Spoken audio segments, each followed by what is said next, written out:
Jésus commence son ministère en disant « Les temps sont accomplis, le royaume de Dieu est tout proche ». Pourquoi est-ce que Jésus affirme cela? Normalement, quand on parle d'un temps qui est accompli, c'est après une longue préparation.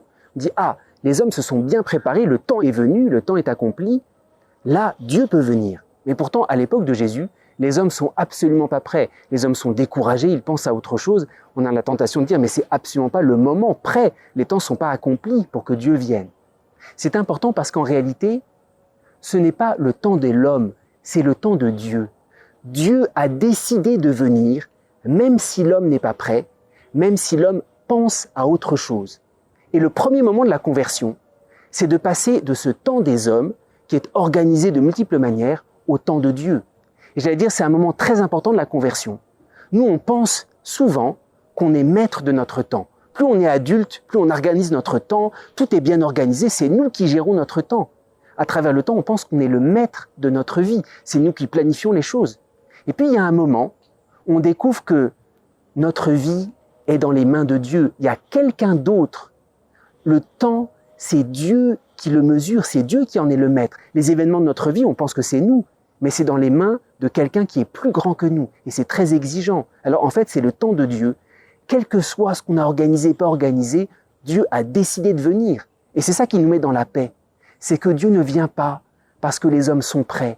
Dieu vient parce que c'est son temps à lui. Et même si on est allé dans l'autre sens, Dieu a tout organisé. Les temps sont accomplis, le temps de Dieu. Le royaume de Dieu est tout proche, littéralement, c'est approché. Alors, il y a une exigence de conversion extrêmement profonde, parce que quand on découvre ce sens du temps de Dieu, notre temps ne nous appartient plus. On doit lutter pour s'arracher à tous ces pertes de temps. Peut-être on pense que notre vie est bien rentable parce qu'on fait beaucoup de choses. En réalité, on perd du temps. Le temps, il est remis à Dieu grâce à l'adoration.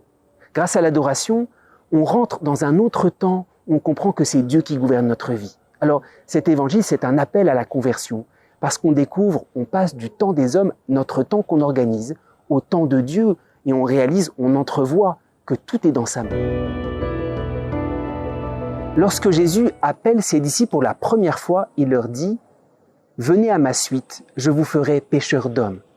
Que signifie cette expression « pécheurs d'hommes » ? Et surtout, qu'est-ce que les disciples ont pu comprendre ? Les disciples connaissaient à peine Jésus, ils le voient pour la première fois au bord du lac de Tibériade. Et voilà que cet homme leur dit « pécheurs d'hommes ». Qu'est-ce que ça veut dire ? À la limite, si Jésus avait dit cette expression beaucoup plus tard, quand ils auraient commencé à vivre un petit peu avec Jésus, Jésus les envoie en mission, là on comprend un peu mieux. Qu'est-ce qu'ils ont pu comprendre de cette expression pécheur d'hommes, de cet homme qu'ils connaissaient à peine? En réalité, si on voit l'expérience qu'ils sont en train de faire auprès de Jésus, ils peuvent entrevoir ce que cela veut dire. Parce qu'ils sont en train d'expérimenter quoi? Ils lâchent leur filet, ils sont puissamment attirés par Jésus. Ils sont libérés au plus profond d'eux-mêmes. Alors oui, cette expérience leur permet d'entrevoir pécheur d'hommes, c'est-à-dire ce que vous vivez, cette attraction du Christ, venez à ma suite, et à travers vous, je vais attirer d'autres hommes pour qu'ils fassent la même expérience que vous. C'est l'expérience des disciples qui nous fait comprendre, ils peuvent vraiment entrevoir ce que Jésus leur dit. Et c'est important, l'expérience avec Jésus, une première expérience, il y a tout dedans. La moindre expérience avec Jésus, il y a le début, et puis à la fin, il y a le terme. Quand on rencontre un homme ordinaire, j'allais dire, il y a une première étape, il y a une première rencontre, et puis longtemps après, cet homme peut nous demander certaines choses, il peut nous envoyer en mission, il peut nous demander des services. Une première rencontre avec Jésus, il y a absolument tout dedans. Je ferai de vous des pécheurs d'hommes. C'est important parce que cette expérience avec Jésus, elle est tellement puissante. Si jamais on s'imagine, bon, j'ai rencontré Jésus, j'attends la deuxième étape, et puis on va voir. C'est qu'on n'a pas rencontré Jésus. La rencontre avec Jésus, elle est totale, il y a absolument tout. La rencontre, je ferai de vous des pécheurs d'hommes. Et c'est pour ça que, vis-à-vis de Jésus, il ne s'agit pas d'attendre, j'allais dire, une deuxième étape, qu'est-ce qu'il va me demander après? Quand j'ai rencontré Jésus, la seule chose que je veux, c'est que cette attraction que j'ai expérimentée auprès de lui, que je l'expérimente de façon encore plus profonde. Chaque jour de ma vie, Seigneur, cette parole par laquelle tu m'as appelé au bord du lac de Tibériade, ce premier amour, ce premier appel, je veux l'entendre d'une façon toujours plus profonde. C'est assez étonnant de voir que Jésus appelle les disciples alors qu'ils sont sur leur lieu de travail et qu'ils sont complètement pris par autre chose. À la limite, on comprendrait si Jésus avait appelé ses disciples alors qu'ils sont en train de prier au temple, alors qu'ils sont en train d'adorer. Alors oui, il y a une espèce de disponibilité pour accueillir l'appel de Dieu. Parle Seigneur, ton serviteur écoute. Mais là, ils sont au moment où ils sont le plus accaparés. Ils viennent de jeter leur filet. C'est-à-dire, ils ont préparé ce long travail. C'est pile le moment où ils sont accaparés pour voir si le travail va commencer un petit peu à porter ses fruits. Si les poissons vont rentrer dans le filet. Et voilà que c'est là où Jésus les appelle. Alors, en réalité, Jésus veut faire comprendre quelque chose de très important. C'est que l'appel de Jésus est tellement puissant qu'il peut nous arracher à ce qui nous accapare le plus. Ce qui nous accapare le plus, c'est notre travail. L'appel de Jésus, c'est pas seulement un appel qui vient couronner notre prière. Il vient nous rechercher là, j'allais dire, où on ne cherche pas Dieu. L'appel de Dieu est tellement puissant qu'il vient nous prendre là où on est accaparé par autre chose. On sait que le travail, c'est le lieu aussi où on peut se détourner de Dieu, on peut l'oublier. Jésus vient nous rechercher jusque-là. C'est pour ça qu'en réalité, c'est une grâce.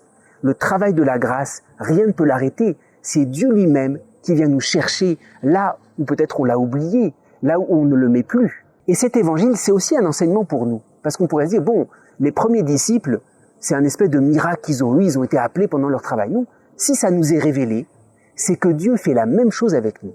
Et si on veut vivre de cet évangile, il faut demander à Jésus de ressentir, j'allais dire d'expérimenter la grâce de son attraction. Et il faut la lui demander.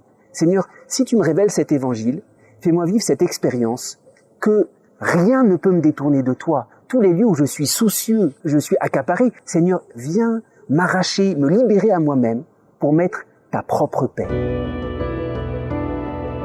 Lorsque Jésus appelle les premiers disciples, il y a en réalité deux abandons successifs très différents. Lorsque Jésus s'approche de Pierre et de André, ils laissent quoi? Ils laissent leur filet et ils suivent Jésus. Par contre, la deuxième barque dans laquelle il y a Jacques et Jean, ils abandonnent quelque chose de beaucoup plus profond, pas seulement leur filet. On nous dit qu'ils abandonnent la barque avec dedans leur père, le père des fils de Zébédée, et les employés, et aussitôt ils le suivirent. Il y a comme deux abandons, laisser les filets, et puis laisser son père. Ce qui veut dire au passage, c'est que Pierre et André étaient sans doute beaucoup plus âgés, ils avaient leur entreprise de pêche, alors que Jacques et Jean étaient plus jeunes, ils étaient auprès de leur père en train de pêcher. Il y a deux abandons beaucoup plus profonds. C'est pas la même chose d'abandonner son travail que d'abandonner son père. Et Jacques et Jean, c'est vrai, ils acceptent de quitter leur père, alors que vraisemblablement, ils n'ont pas tout à fait terminé leur éducation, ils sont encore en train d'apprendre auprès de leur père. Et ça veut nous dire quelque chose d'extrêmement fort, c'est que Dieu vient nous rechercher, non pas seulement dans notre travail, mais il vient nous rechercher dans notre propre identité. Jacques et Jean, c'est leur nom, ils sont fils de Zébédée. Et pour nous, ça veut dire quelque chose de très fort, suivre Jésus. C'est pas seulement changer d'activité, ça j'allais dire c'est les premiers. C'est Pierre et André, ils laissent leur filet, ils laissent leur activité. Par contre, Jacques et Jean, ils acceptent d'avoir une nouvelle identité. Ils sont plus les fils de Zébédée, ils ont comme un nom nouveau. Auprès du Christ, ils sont des personnes nouvelles. Et c'est ça qui est tellement fort, il faut accepter auprès de Jésus l'évangile. Le mystère de Jésus, c'est pas une activité nouvelle. Le mystère de Jésus, c'est une identité nouvelle. Et c'est beaucoup plus exigeant. En réalité, il ne s'agit pas seulement de laisser quelque chose. Il s'agit de renaître. C'est ça, quitter son père. Quitter son père, c'est d'avoir un nouveau père, c'est de renaître. Et ces appels successifs nous montrent quelque chose, que Jésus vient chercher quelque chose d'extrêmement radical. Suivre Jésus, c'est accepter d'avoir une nouvelle identité, un nouveau père, de renaître totalement à nouveau.